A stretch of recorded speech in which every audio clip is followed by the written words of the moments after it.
You're sitting alone in a cafe.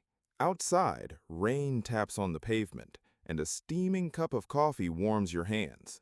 No one's bothering you. Silence wraps around you like a cozy blanket. Does it feel good? Or is something tightening inside, as if you're the last person left on Earth? Loneliness is a strange thing. Some flee from it like it's a fire, while others chase it like a rare treasure. But what do you really feel? Do you love loneliness? Or are you just afraid to admit it scares you? Let's figure it out. No big words, no fancy theories, just like we're chatting over that coffee. The skeptic in you is already raising an eyebrow. Love for loneliness? Is that even real? It asks. And honestly, how do you know if what you feel isn't just a mask hiding fear? Skepticism teaches us not to take our own word, or anyone else's, at face value. It pushes us to dig deeper, ask questions, and test things. So let's test it. Let's take loneliness and break it down to its bones. Imagine, it's Friday night, your friends are off at a party, and you're home alone. The phone's quiet. You put on some music, open a book, or just sit on the couch staring at the ceiling. What's going on inside you? If you feel a warmth, if you're savoring this moment where no one's invading your headspace, maybe you're one of those who truly loves loneliness. But if there's a chill in your chest, if the silence feels heavy like a slab of concrete, that's fear. And fear, you know, is sneaky. It can disguise itself as love. You tell yourself, I'm great on my own, I'm free. But deep down, you're waiting for a text or a call. The skeptic in you knows that's not freedom, that's running from the truth. I caught myself doing this once. About 5 years ago, I decided I liked being alone. I tell my friends, you go party. I'd rather watch a movie or read a book. It sounded cool. I was so independent, so self-sufficient. But then I noticed something. Every time I started a show, I kept my phone close, waiting for messages, checking social media. And if no one texted, I felt like something was wrong. That wasn't enjoying loneliness. It was fear that I wasn't needed. The skeptic in me said, hey, stop lying to yourself. You don't love loneliness. You're just used to enduring it. But it can go the other way, too. My friend Masha is someone who genuinely enjoys being alone. She can head off to the woods for a weekend, no internet, no people, and come back grinning ear to ear. When I asked how she does it, she said, I'm never bored with myself. I think, I dream, I listen to the wind. It's like a date with the best version of me. Sounds beautiful, right? But the skeptic in me still wonders, what if it's just her way of escaping problems? And that's where it gets interesting. How do you tell the difference between loving loneliness and fearing it? Let's dig deeper. Skepticism is all about doubt. It keeps us from drowning in illusions. So loving loneliness is when you choose it consciously. You're not hiding from people or avoiding them. You just know you're comfortable with yourself. It's like choosing tea over coffee, not because you ran out of coffee, but because you genuinely prefer the taste of tea. Fear of loneliness is different. It's when you're alone, not because you want to be, but because that's just how it turned out, or because you're scared to open up to people, scared of being rejected. And instead of admitting that, you call your fear love for loneliness. It's easy to check yourself. Ask, if I could be with friends right now, would I go? If the answer is, nah, I'm good here, that's probably love. But if something stings inside and you think, yeah, but what if they're busy? That's fear. The skeptic won't let you lie. It knows the truth often hides behind pretty words. Think about how it feels in real life. You're walking down the street, surrounded by a crowd, but you still feel lonely. Or maybe you're sitting alone in a park, watching the sunset, and you feel so calm it's like the whole world belongs to you. Loneliness isn't about whether people are around. It's about what's inside you. If you're empty inside, loneliness will scare you, even in a crowd. If you're at peace, you'll enjoy an empty apartment. Here's the catch. We often don't know what's inside us. The skeptic says, don't trust your feelings blindly. And it's right. Feelings are unreliable. One day you think you love loneliness, the next it's crushing you like wet snow. Why? Because we change. Because loneliness isn't a fixed thing. It's like the weather, sunny today, stormy tomorrow. And the skeptic in us demands that we keep checking how we feel over and over. I know a guy, Dima, who dove headfirst into loneliness after a rough breakup. He told everyone he was loving it, that he was finally free. But I saw him obsess over social media, liking his ex's photos, waiting for her to text. That wasn't love for loneliness. That was fear of being alone with himself, without her attention. Then he started taking photography classes, wandering the city, snapping shots of sunsets, people, dogs. And one day he said, I actually enjoy being alone now. I don't need someone else to make me happy. That's the difference. Loving loneliness is when you're your own best company. Fear is when you're waiting for someone else to fill the void. But the skeptic wouldn't be a skeptic if it didn't ask another question. Is loneliness always a choice? Sometimes life backs you into a corner. You lose a job, move to a new city, fall out with friends, and suddenly you're alone. Not because you wanted it, but because that's how it happened. And here, fear of loneliness can disguise itself as anything. Pride, I don't need anyone. Independence, I'm fine on my own. Even spirituality, I'm finding myself. But the skeptic sees through it. It says, check yourself. Ask, if you could change the situation, would you stay alone? My neighbor Lena once told me about a time like that. Her boyfriend left her, her friends were busy with their own lives, and she was left alone in a rented apartment. At first, she tried to convince herself she was fine, watching shows, drinking wine, ordering pizza.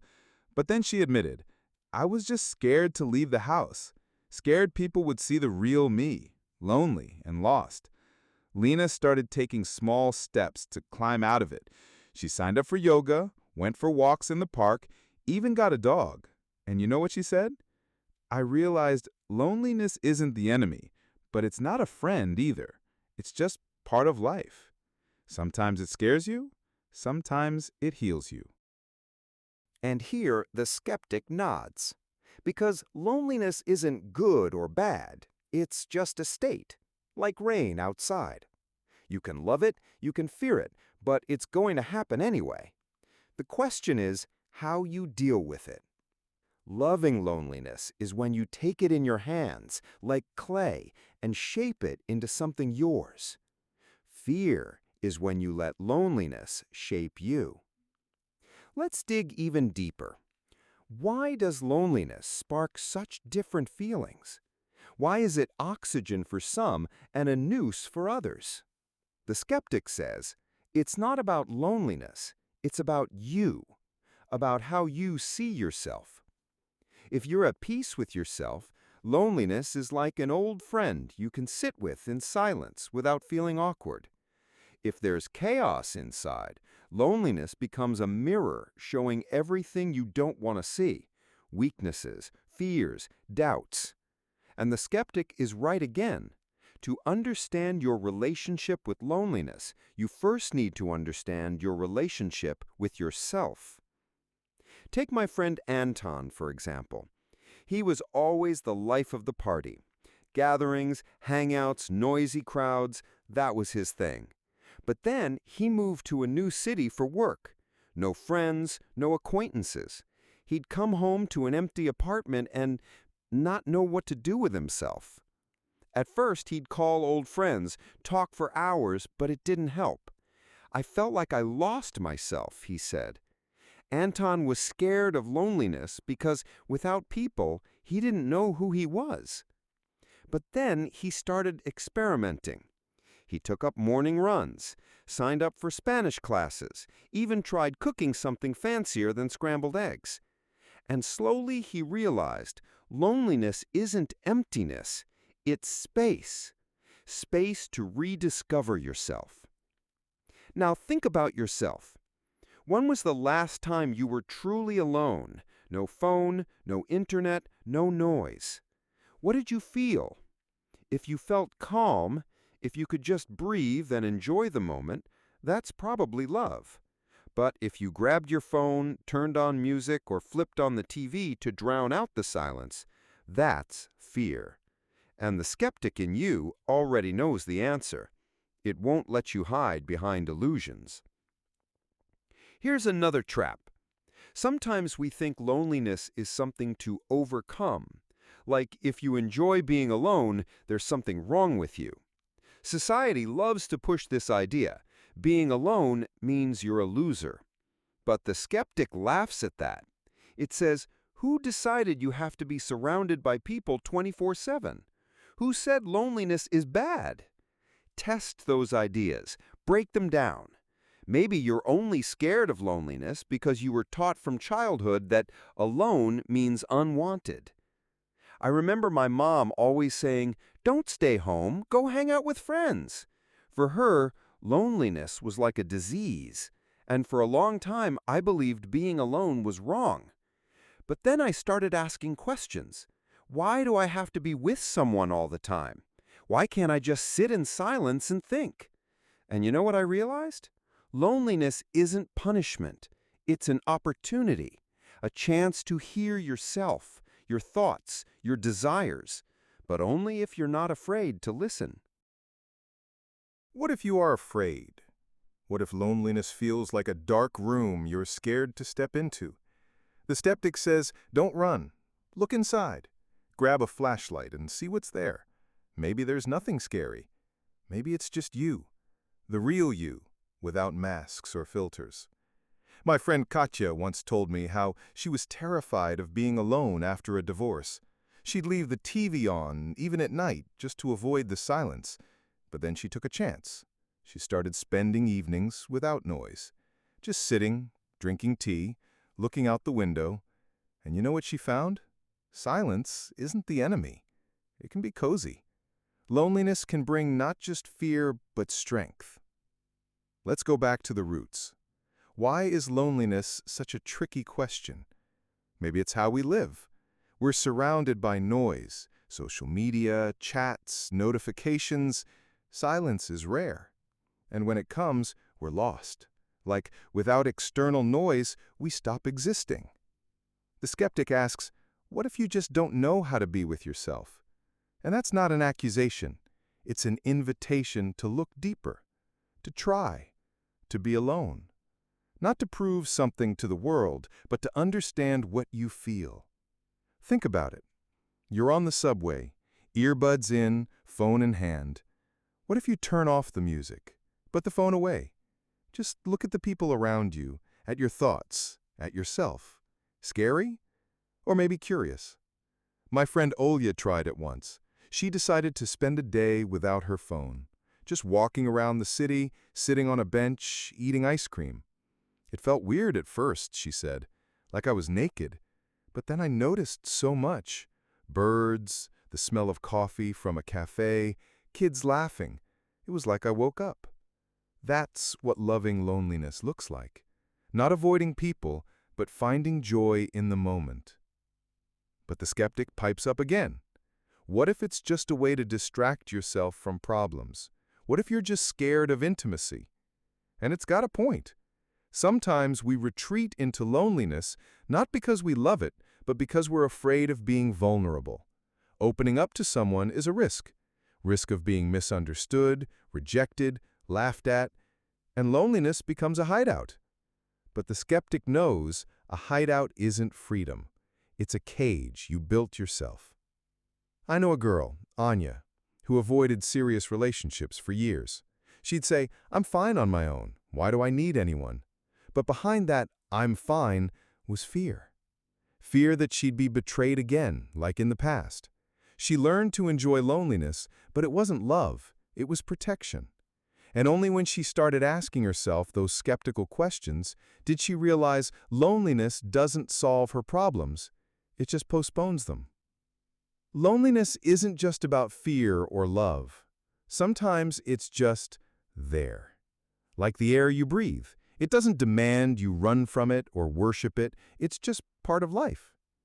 And the skeptic reminds us, don't make it an enemy or a god. Just figure out what it means to you. Think about how you feel when you're alone.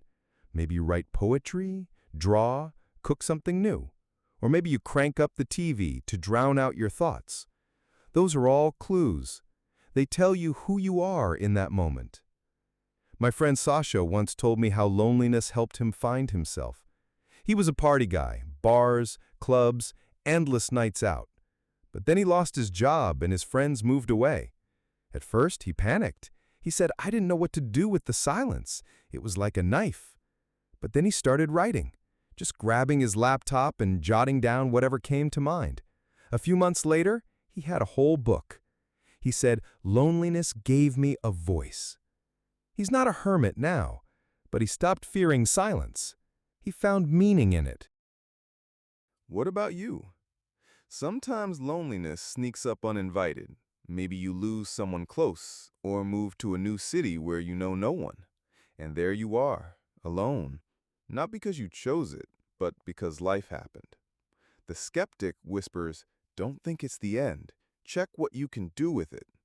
Maybe loneliness isn't punishment, but a chance. A chance to find out what you're capable of when no one's around. My Aunt Nina told me about a time like that. Her husband left, her kids grew up and moved out, and she was left alone in a big house. At first, she tried to fill the void, invited guests, took classes, even got a cat. But then she said, I realized I don't need all that to be happy. I started baking pies, reading old books, walking in the woods, and I found myself. She still sees people, but she learned to be with herself, and that was true love for loneliness. The skeptic's still not sleeping, though. It asks, what if it's just habit? What if you've just settled? And that's where you need to be honest. Loving loneliness isn't about shutting out the world. It's about being at peace with yourself. If you choose loneliness because it feels good, that's one thing. But if you choose it because you're scared of the world, that's another. The skeptic demands proof. It wants you to test yourself. Try an experiment. Spend an hour alone. No phone, no music, no distractions. Just sit and listen to yourself. What do you feel? If it's calm, if you're smiling as you look out the window, that's love. If it's anxiety, if you start fidgeting and looking for something to do, that's fear. And there's nothing wrong with admitting it. The skeptic doesn't judge, it just wants you to be honest. Let's look at loneliness from another angle. Sometimes it comes not as a choice, but as a test. Picture this.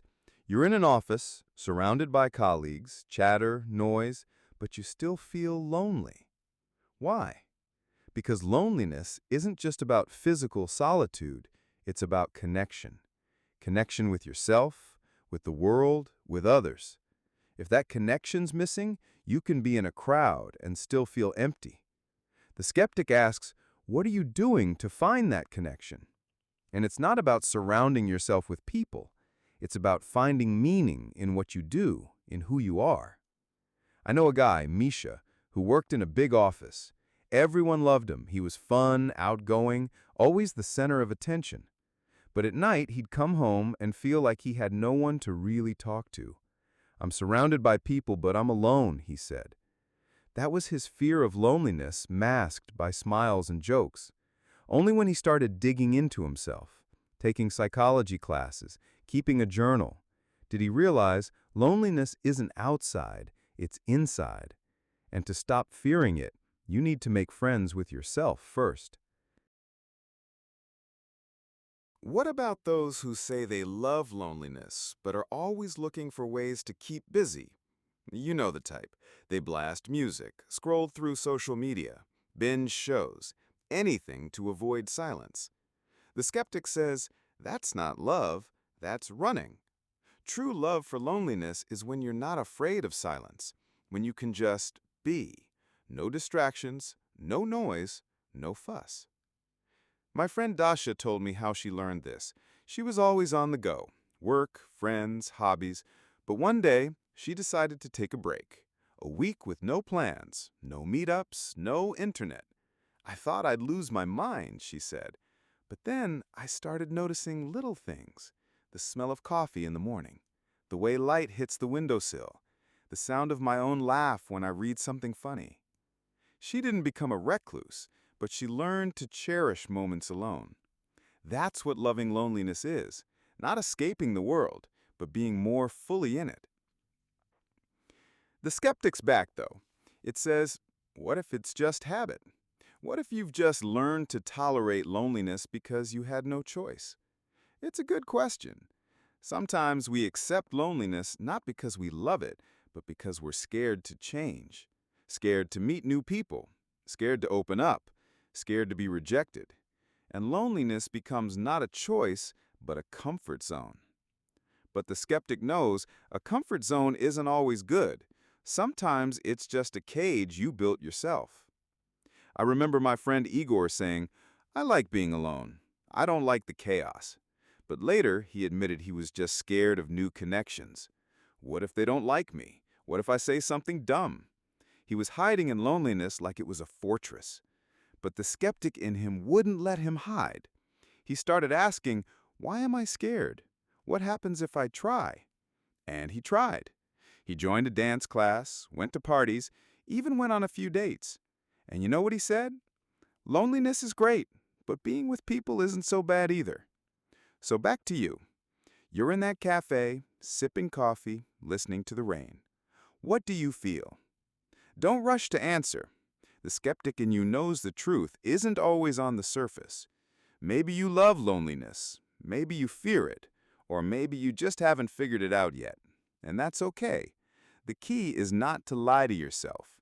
Keep asking questions, keep checking. And you know, sometimes loneliness is the best way to find out who you really are. But only if you're not afraid to look in the mirror.